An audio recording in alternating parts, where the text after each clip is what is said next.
Welcome back to the 2013 Diesel Power Challenge.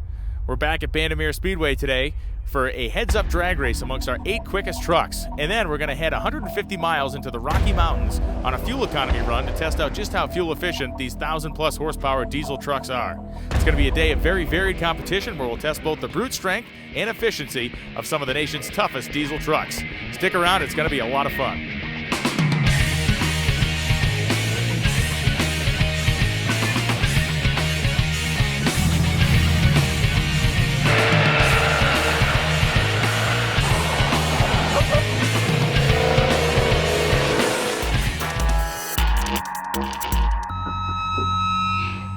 Here comes Matt Doyle, the newest truck of the competition, and he's having some of those new truck blues. They're fighting some technological issues here with this brand new combination.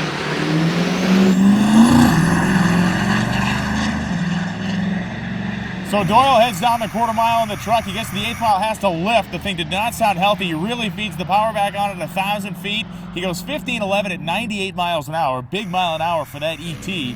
But in the mid part of the racetrack, the truck was not sounding healthy. He lifted for a 200-300 foot stretch, laid back into the power. So 15.11 for Doyle in the F-250. Here comes Banyan Woolsey.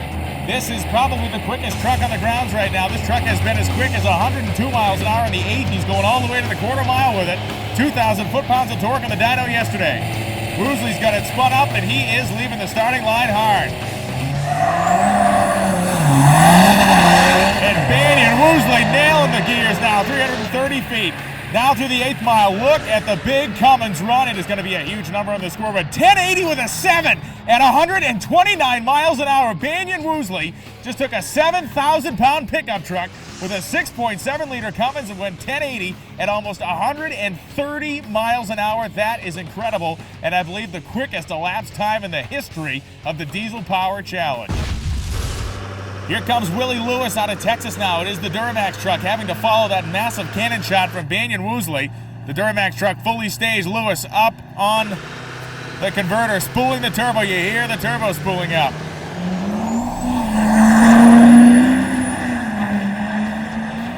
And the big Chevrolet clawing for traction at 330 feet, sounding very solid through the 8th mile. Past 1,000 feet, and Lewis goes 16.39 with a 4, but at 106 miles an hour. So 106 mile an hour pass, 16.39 with a 4. And I believe they're going to have to look at that time slip, because what can happen, I believe what just happened to Willie Lewis, is that the amount of smoke these trucks generate from the starting line actually blocks the timing beams. And so when that truck leaves the starting line, the beams cannot see across. When the smoke clears, the timer starts. Very rarely do you see a 16-second run at over 100 miles an hour. And from my experience of being around drag racing a lot, that truck was running a lot harder and quicker than 16 seconds. So I'm sure they'll take a look at that up at the timing tower. Here comes Wes Beach now. Wes Beach in the F-250 launches up. Beach was our quickest in the 8th mile trailer tow, and this thing is really hauling the mail. Beach, the 6.4-liter Power Stroke, making good grunt, goes to the top end, goes 12.33 with a 7, 115 miles an hour. Again, a solid pass, but nowhere near even in the same zip code as Woolsey's amazing 10-second blast we saw just a few minutes ago. And here comes Chris Hillison now from Colorado. We saw him run down, have what appeared to be a transmission problem during the trailer tow. The truck's been hurt all week. He's been pushing it as hard as it will possibly go. We'll see what he can get done now on the drag strip, as hopefully the thing will be able to shift through all the gears. And as you can see, the transmission in that thing is absolute toast. Any level of power, the motor just runs away, and you can see it. He is at least completing the lap, so it'll put him on the sheet, but there is a major league driveline problem going on with the Dodge. Hopefully he'll be able to fix it tonight and be a part of our festivities tomorrow. But right now, Chris Hillison, the motor and the driveline in very tough shape. Up next is Eric Clausen, the 2008 F-250. We saw Clausen absolutely frag a front, the U-joint in the front end of that thing, wrecked the drive shaft as well. Word is that they already have sourced another drive shaft for the truck, but that means this lap is going to be made in two-wheel drive. So we're going to see how well this thing hooks up with just the rear wheels, and I suspect a major plume of tire smoke is in our immediate future.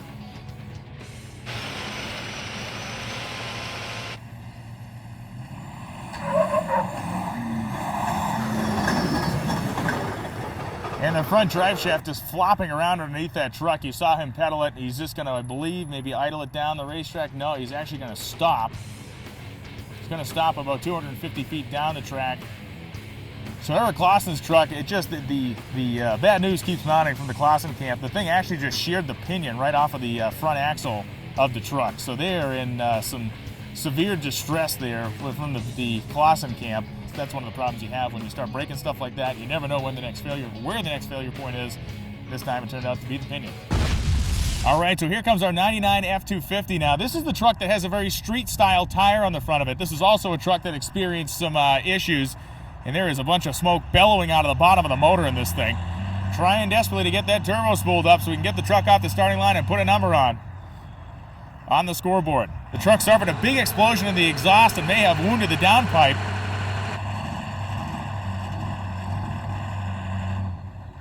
And as hard as he is trying, it is just not wanting to cooperate with him.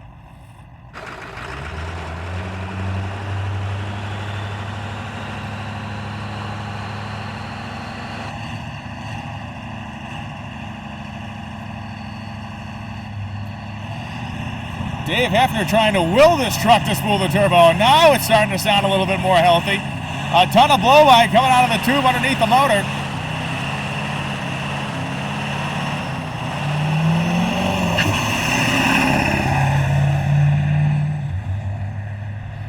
And that is just one really unhappy sounding camper out there. As Hefner fed the power to it, it just was not really wanting to have any part of it.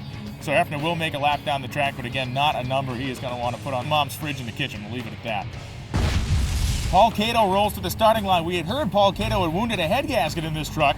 I'm not sure if he's actually going to run it or nope. That's okay. So you saw what Paul Cato did there was he staged the truck, he took the tree, so at least means he participated in the event.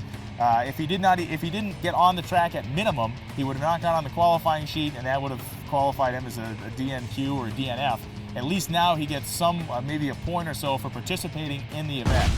So Eric Clausen, I wouldn't call it tempting the racing gods because the racing gods have already pretty much shown up today and they've been pissed. So he's just going to try to spite him now and get a number out of this truck in two-wheel drive mode. I think he's basically going to come out just off idle. Yeah, here he goes. Just going to come off very easily off idle. And here he goes. Going to start gradually feeding the power in. Spun the tires, here he goes, hazing the tires at 330 feet. Gonna pedal it, lean back into it. Man, that big truck was pretty sideways headed down the racetrack. Now it's straightened out, and he runs down an 1859 at 93 miles an hour. Obviously a huge disparity in the ET in mile an hour there, but you saw the truck spinning the tires. It just is not gonna ET in two-wheel drive. Mile an hour though, fairly impressive for a run where he had to pedal it, and he left two black streaks about 330 feet down the racetrack. So we had an intense and very quick qualifying session for our competitors that are going to run heads up. You see only a single truck here. You're saying, well, if they're running heads up, why is there only one guy? That's because we only have 7 running trucks left, and Banyan Woosley is the number 1 qualifier. He gets the bye run first round. Why did he do that? You're going to say, why did Banyan Woosley just stage, take the tree, and back up? He did it because he doesn't want to beat on the truck. He doesn't need to. He had a bye run there. The only thing you need to do during a bye run is to successfully take the Christmas tree. You're awarded the win light, then he will be entered round 2. So we do have a side-by-side pair coming now. It is a Ford versus Chevrolet battle, and on paper, it would seem that Willie Lewis is in a whole heap of trouble because he is going to line up against Eric Clausen. The fact is, Eric Clausen is now driving an unwilling two-wheel drive truck because he has no other choice. Lost the front driveline in the truck. Lewis has the advantage of four-wheel drive. Clausen makes more horsepower, but I don't know if he'll be able to hook the truck up enough to outrun the Chevrolet. Our first side-by-side matchup in diesel power history right now in front of you, and it's Power Stroke versus Duramax. So both trucks are staged. Down comes the tree. Reaction time advantage goes to Lewis, and Lewis with the four-wheel drive has it hooked up. Clausen trying to feed the power, desperately trying to run down the Chevy, and it is not going to happen. Willie Lewis putting a whole bunch of real estate between himself and Eric Clausen's Ford as Lewis goes through the traps, goes 14:37 at 107 miles an hour, his best run. Eric Clausen goes 18:46 at 97. Next pair of trucks is approaching the starting line. This is Chris Hillison and the wounded Ram with the Cummins engine in it, squaring off against Wes Beach from Ohio in his F-250. Beach's truck running very solid today. Hillison's truck, as I mentioned, had some severe problems. It's basically almost unable to move under its own power. As soon as he puts any type of throttle to this truck, it just the revs climb way up and the thing just fails to accelerate. So Hillison's motivation here is to stage the truck, maybe try to coax a red light out of Beach or something, trying to play head games, trying to get a round win any way you can, like any drag racer would.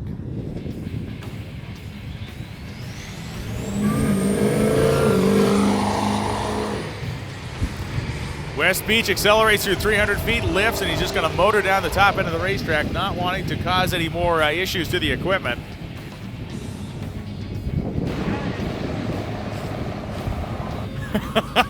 And Chris Hillison making his way down the drag strip and basically at idle speed, because that's the only speed that thing will go. Giving it any throttle at all will not result in acceleration.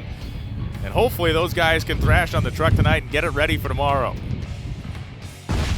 Okay, so Paul Cato comes to the starting line in the Ram with the Cummins engine in it. We're talking to some of the guys who've been working on the truck. The motor is wounded, but they're going to hit it with 400 horse worth of nitrous just to see what happens. And we like that spirit. That's good.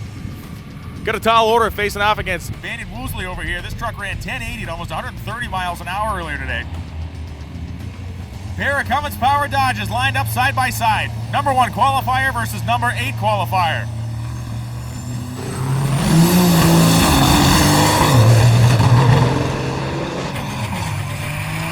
There goes Paul Cato, and Cato's truck is banging and popping and not sounding happy. Is he going to be able to get across the finish line first? He does!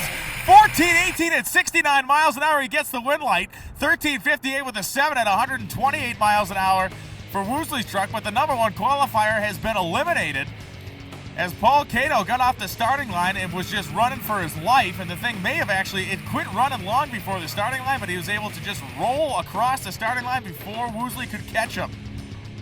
Who could have scripted that? Holy cow. Next pair up here, we have West Beach coming up, taking on the 6.7 liter powered Ford F-250 of Matt Dooley. Beach got the launch, but here comes the 6.7 liter truck. He's going to run right up next to him, the 1/8 of a mile. He's going to put a nose on him at 1,000 feet, and it looks like it's going to be the Scorpion. No, it will be Beach. Goes 12.50 with a 4 at 116. So West Beach moves on to the next round, beating a slower 12.68 with a 4 at 115 miles an hour. So West Beach, the 6.4 liter truck, retires the 6.7 liter machine. Okay, so now it'll be Paul Cato and Willie Lewis. Cato, the nitrous injected and obviously turbocharged Cummins powered Dodge, taking on Lewis and the Duramax powered Chevrolet. This is for a shot to the final round to face off against West Beach.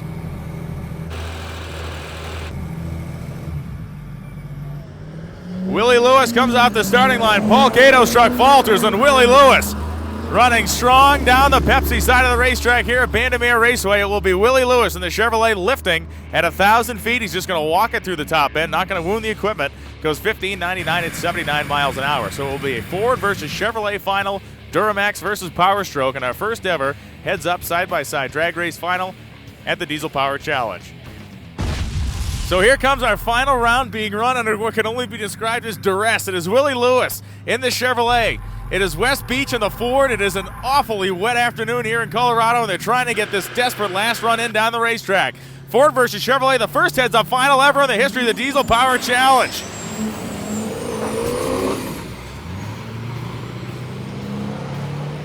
Both trucks fighting for traction on the racetrack. Both guys pedaling the throttle. Both of them trying to get to the top end first. And in a giant cloud of smoke, I think it's going to be the Ford, and it is. It is West Beach, 15.78 at 94 miles an hour, as Willie Lewis goes 19.99 at 76. But West Beach in the Ford becomes our first ever heads-up drag race winner in the history of the Diesel Power Challenge.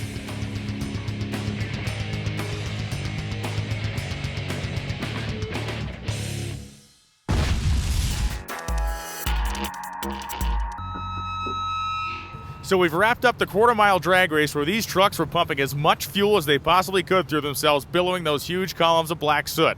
Today we're doing the exact opposite, literally. We're heading on a 150-mile fuel economy loop into the mountains of Colorado.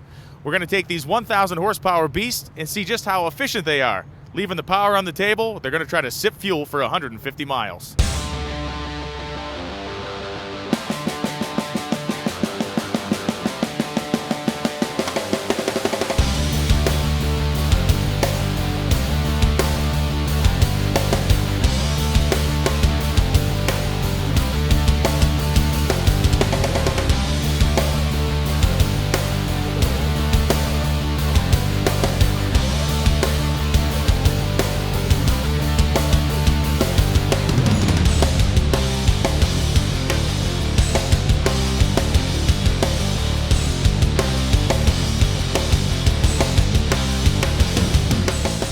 Well, Sean, we've made it back from over 100 miles traveling to the Rocky Mountains. We drove through a blizzard, through the Eisenhower Tunnel, and we saw everything but a rainbow up there, but it looks like the whole field made it.